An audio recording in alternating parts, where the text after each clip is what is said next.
नमस्कार, मैं नियाज खान और आप देख रहे हैं न्यूज एक्सप्रेस। महाराष्ट्र विधानसभा चुनाव की तारीख जैसे जैसे नजदीक आ रही है वैसे वैसे राजनीतिक बयानबाजियों का दौर बढ़ता जा रहा है।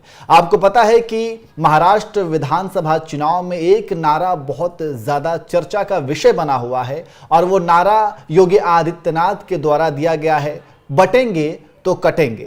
इस नारे को लेकर के अब ऐसा लग रहा है कि इस नारे में खुद बीजेपी फंसती हुई जा रही है और शायद इसीलिए इस नारे के बाद अब प्रधानमंत्री नरेंद्र मोदी को एक और नया नारा देना पड़ा है कि एक हैं तो सेफ है, क्योंकि महायुति का हिस्सा रहे अजीत पवार ने यह कह दिया है कि झारखंड और यूपी में ही बटेंगे कटेंगे होता होगा, महाराष्ट्र में ऐसा नहीं चलेगा। और इसके अलावा अगर हम बात करें नायडू की, तो नायडू का भी फेस एक सेकुलर नेता के तौर पर है और नीतीश कुमार तो पहले ही वहां पर बिहार में के पटना में एनडीए के घटक दल के नेताओं के साथ बैठक में उन्होंने साफ कर दिया है कि कोई भी हेट स्पीच नहीं चलेगा, क्योंकि बिहार में भी 4 सीटों पर उपचुनाव होना है और नीतीश कुमार ने बैठक में यह साफ कर दिया है। और खास करके गिरिराज सिंह को लेकर के यह कहा जा रहा है, क्योंकि उन्होंने यह कह दिया था कि अगर मुसलमान एक थप्पड़ मारे तो हिंदू उसे 100 थप्पड़ मारे। इस तरीके के उन्होंने एक तरीके से विवादित बयान दिया था और इसी बयान के बाद नीतीश कुमार ने वो बैठक की थी। तो अब यहां पे सवाल यही है कि क्या बटेंगे तो कटेंगे नारा देकर के बीजेपी खुद फंस गई है? क्या नरेंद्र मोदी इस नारे में फंस गए हैं? क्योंकि उनके जो मेन सहयोगी दल हैं, जो एनडीए के सहयोगी दल हैं, वो एक नीतीश कुमार हैं और दूसरा चंद्रबाबू नायडू हैं और इन्हीं के समर्थन से केंद्र में जो है एनडीए की सरकार बनी है और प्रधानमंत्री जो है नरेंद्र मोदी बने हैं। इसी पर हम चर्चा करेंगे। हमारे साथ चर्चा करने के लिए अमीन जी हैं, वरिष्ठ पत्रकार हैं। अमीन जी, जिस तरीके से मैंने जो कुछ भी खबर बताई और जो भी पॉलिटिक्स में अभी चल रहा है, जो बटेंगे कटेंगे नारे को लेकर के, और जो भी मैंने एक लॉजिक दिए कि ये चीजें हो सकती हैं और इसमें बीजेपी खुद फंसती हुई नजर आ रही है, और अजीत पवार का आज का बयान कि ये झारखंड और यूपी में होता होगा, यहां पर महाराष्ट्र में ये सब कुछ नहीं चलेगा, कैसे देखते हैं आप? नहीं, ये बिल्कुल सही है जो आपने जो ओपनिंग की है वो सही बात है। लेकिन मैं दर्शकों को 2-3 चीजें जो ज़्यादा जो है इम्पोर्टेंट है मैं उसको क्लियर कर देना चाहता हूँ। भारत एक सेकुलर देश है और यहाँ पे जो है सभी जातियाँ या सभी लोग मिल के रहते हैं। लेकिन बीजेपी की स्थापना या आरएसएस की 1925 में स्थापना वो इसी बात को इंडिकेट करता है कि पूरे हिंदुस्तान के हिंदू एक हैं, उसमें ना कोई जात है ना कोई ये। तो वो समय समय पे उनकी परिभाषा बदलती रहती है, लेकिन ये है कि वो किसी भी सूरत में सत्ता के लिए होती है। जैसे और पार्टियां हैं कि वो सत्ता के लिए ये है कि चुनाव में गई हैं तो साम दंड भेद वाला काम नहीं करती हैं। जैसे हमारी सत्ता है तो हम काम कर रहे हैं। जब से आप देखिए लोकसभा चुनाव में यूपी में सबसे ज्यादा ये सुना गया, कई व्हाट्सएप जो है चीजें वायरल हुई कि पुलिस को आदेश दिया जा रहा था कि वहां मुस्लिमों का वोट है तो रोको, कम करो, इस तरह की। लेकिन और किसी पार्टियों में नहीं जा रहा। ये जुनून है बीजेपी का, तो बीजेपी उसी बात की राजनीति करती है। बिना ध्रुवीकरण किए हुए बीजेपी कभी सत्ता में नहीं आई, लेकिन आती भी है। उसका एक परसेप्शन भी है, वो पीछे से और भी चीजें करती है और बाद में जो है उसको जनता को दिखाने के लिए कुछ और करती है। जैसे जो आप बात बोल रहे हैं तो उसके 2 उदाहरण, पुराने उदाहरण दिए जा सकते हैं। पहला ये चीज दिया जा सकता है, पीडीपी के साथ जो है गठबंधन बना के सरकार बना ली, उनके लिए सिद्धांत कोई मतलब नहीं। उसी तरह आपने देखा होगा कि जब हेमंत बिस्व शर्मा से झारखंड में पूछा गया कि आप गाय पे तो बात करते हैं कि प्रतिबंध लगाया जाए और केंद्र गौ हत्या पे, हाँ गौ हत्या पे जी तो आपकी सरकार है, आप क्यों नहीं कर रहे? कहा नहीं, हम इसके लिए एक माहौल, अरे माहौल बनाने की क्या जरूरत है यार? 7 सिस्टर में और जो पूर्वोत्तर के जो आपके राज्य हैं वहां पे आपकी सरकार है और आपकी केंद्र में बहुमत की सरकार है, आप लाओ। तो ये चीजें नहीं करेंगे। उसी तरह ये कह तो रहे हैं कि योगी आदित्यनाथ को प्रमोट तो किया जा रहा है कि आरएसएस द्वारा, लेकिन वहीं पे बीजेपी फंसती हुई जा रही है। क्योंकि आप देखिए चुनाव से पहले लोकसभा का जो चुनाव हुआ या उसी के साथ विधानसभा का चुनाव आंध्र प्रदेश का हुआ, हर जिले में एक हज हाउस खुलेगा, मुस्लिमों की जो उनके लिए अलग से फंड बनेगा, मुस्लिमों के लिए जो है जो है 5% आरक्षण की, मतलब सारी सुविधाएं थी और सब कुछ दिया गया और चंद्रबाबू नायडू सरकार में है। लेकिन वही प्रधानमंत्री मोदी जो है बनासकांठा में, राजस्थान का एक शहर है, वहां पे बोलते हैं कि अगर मुसलमान, अगर कांग्रेस की सरकार है या मुसलमान इनकी सरकार है तो मुसलमान आपका जो है क्या कहते हैं कि मंगलसूत्र छीन लेंगे, ये कर लेंगे। तो ये एक राजनीति है। उसी तरह महाराष्ट्र में जो अजीत पवार ने कहा वो उनकी सैद्धांतिक चीज है, क्योंकि मुसलमान उनका वोट बैंक है। अगर मुसलमान नहीं है, उनको कई लोगों को टिकट दिया है, जैसे नवाब मलिक का भारी विरोध के बाद भी उन्होंने टिकट दिया। बीजेपी चाह रही थी कि इनका दाऊद इब्राहिम से संबंधित, कहा ठीक है तो है, जब सिद्ध होगा तो हम हटा लेंगे। उनकी बेटी को टिकट दिया गया, सना मलिक को अणु शक्ति नगर से, इनको शिवाजी मान खुर्द वाले से मिले। तो वो चीजें, उनका वोट बैंक है, मुसलमान उनका वोट बैंक है, बिल्कुल, इसलिए उन्होंने ये बात जी। अमीन जी, और एक और चीज, अजीत पवार को लेकर के आपने जो कहा कि ये उनका एक सैद्धांतिक अपनी एक विचारधारा है कि वो इस तरीके को वो बयान दे रहे हैं। तो एक और इसका पहलू ये है कि अजीत पवार जो हैं अभी महायुति का हिस्सा हैं।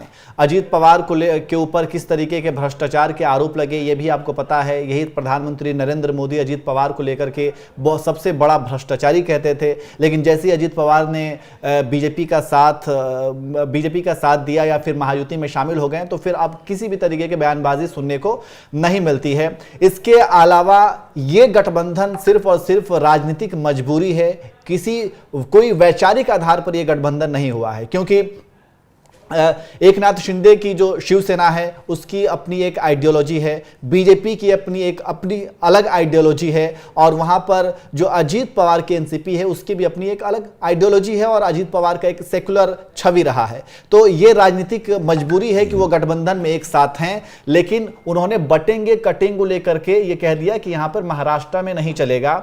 इसके अलावा प्रधानमंत्री नरेंद्र मोदी ने भी एक अपना नारा दिया, एक हैं तो सेफ हैं।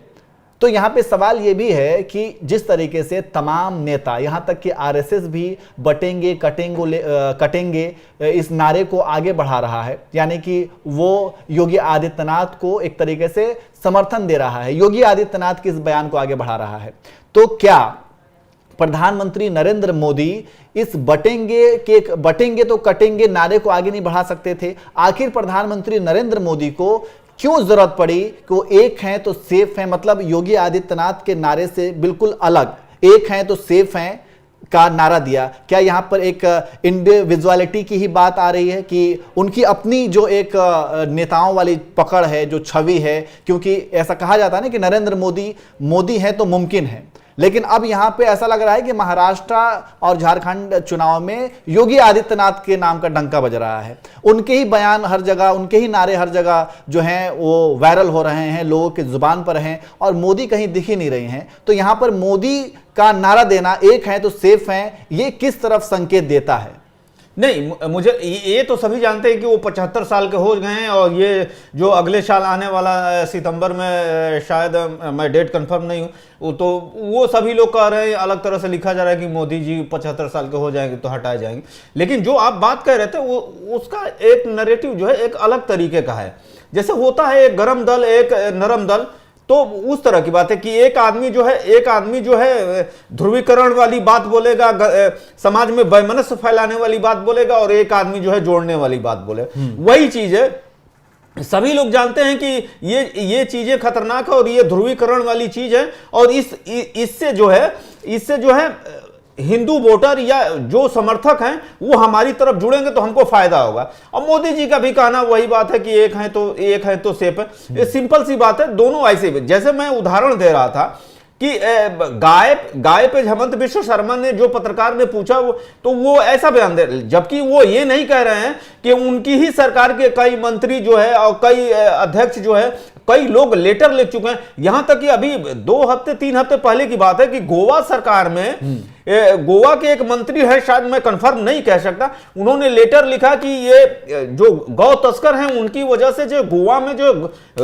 गाय के गोश्त का जो है कमी हो गई है, मांस की कमी हो गई, तो ये सब बकवास की चीजें ऐसी नहीं करनी चाहिए। तो यही चीजें खाने के दांत और दिखाने वाली हाँ, चीजें वो वही खाने के दांत कुछ और, दिखाने के दांत कुछ और। क्योंकि मैंने भी वो पूरी की पूरी वीडियो देखी थी, जिस तरीके से एक पत्रकार जो है वो गौ हत्या, गौ मांस पे वो बयान दे रहे हैं, हेमंता बिस्वा शर्मा। तभी एक पत्रकार ये पूछता है कि आखिर इस संविधान में इसका ऊपर प्रतिबंध है, लेकिन इसको क्यों नहीं रोका जाता है? क्योंकि जब से प्रधानमंत्री मोदी, मतलब बीजेपी की सरकार केंद्र में आई है, प्रधानमंत्री मोदी जो है वो पीएम बने हैं, तब से इंडिया जो है वो बीफ एक्सपोर्ट में, ठीक है, नंबर 5 में आने लगा है पूरी दुनिया भर में, देश में। तो आखिर ये क्यों नहीं रोका जा रहा है? केंद्र में सरकार आपकी है, ठीक है, मतलब सारी चीज़ें आपके अंडर में हैं, आपके कंट्रोल में हैं, फिर भी ये क्यों ऐसा रोका नहीं जा रहा है? तो वो फिर घुमा करके जवाब देने लगे कि माहौल बनना चाहिए, माहौल बनना चाहिए। तो वो तो लोगों को साफ समझ में आता है कि किस तरीके से जो है इनके खाने के दांत और दिखाने के दांत कोई और होते हैं। लेकिन अब आखिर में हम दर्शकों को बता दें कि जो खबर थी कि वो ये कि बटेंगे और कटेंगे, इस नारे को लेकर के एनडीए के अंदर कहीं ना कहीं मतभेद है। और इसका अंदाजा इस बात से भी लगाया जा सकता है, जैसा कि हमने बताया, कि अजीत पवार एक तरफ इस नारे का विरोध कर रहे हैं, वहीं चंद्रबाबू नायडू, आप अच्छी तरीके से जानते हैं कि वो एक सेकुलर फेस माने जाते हैं, मुस्लिम वोट बैंक उनका अपना है। नीतीश कुमार भी सीधे तौर पर कल ही वो एक चीज मुझे याद आ गई, अब फिर आप खत्म करिएगा, थोड़ा सोचा दर्शकों को बता दें। अभी आपको याद होगा कि पिछले 3 महीने से जब से ये कमेटी की बैठक हुई है वह बोर्ड में जी इतना बवाल चल रहा है, क्या कहते हैं कि टीएमसी के एक सांसद ने जो है बोतल फोड़ दिया, अपने अंगूठा, और ये सब चोटिल हो गया और इसका विरोध किया जा रहा है। उस लास्ट और अंतिम बैठक में जो है टीडीपी के ही जो उपाध्यक्ष हैं, शायद उनका मैं कंफर्म नाम नहीं जान पा रहा हूं, अबू जानी या कुछ उनका समथिंग नाम है, उन्होंने कह दिया था कि हमारे नेता चंद्रबाबू नायडू एक सेकुलर छवि के नेता हैं और मुसलमान वहां पे उनको सबसे अधिक वोट देते हैं, इसलिए हम इसका समर्थन नहीं करेंगे। मतलब वो फैसला लेंगे।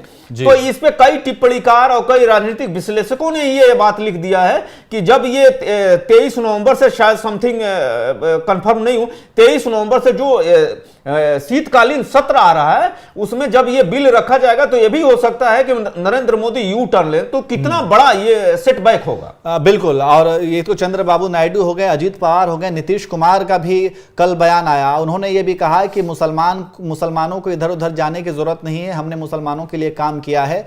तो एक बीजेपी जो है उसकी राजनीति बिल्कुल अलग है, लेकिन एनडीए में ये जो 3 दल शामिल हैं उनकी पॉलिटिक्स बिल्कुल अलग है। तो बटेंगे और कटेंगे इस नारे को लेकर के इसलिए कहा जा रहा है कि प्रधानमंत्री मोदी जो है वो फंस गए हैं। योगी आदित्यनाथ ने नारा तो दे दिया है, लेकिन प्रधानमंत्री मोदी इस नारे को आगे नहीं बढ़ा रहे हैं, बल्कि वो ये कह रहे हैं कि एक हैं तो सेफ हैं। तो इस तरीके से, क्योंकि उन्हें मालूम है कि केंद्र में किसके बल पर वो प्रधानमंत्री बने हुए हैं, किसके बल पर उनकी सरकार है, अगर उन्होंने ही बैकआउट कर लिया तो फिर उनकी सरकार चारों खाने चित हो सकती है। तो इसलिए यह कहा जा रहा है कि इस नारे को लेकर के प्रधानमंत्री मोदी जो है फंसते जा रहे हैं। वैसे आपको क्या लगता है? क्या आपको भी ऐसा लगता है कि ये नारा कहीं ना कहीं बीजेपी को फंसा रही है, या फिर खुद इस नारे के अंदर बीजेपी फंसती जा रही है? कमेंट करके आप अपनी भी राय जरूर दीजिए।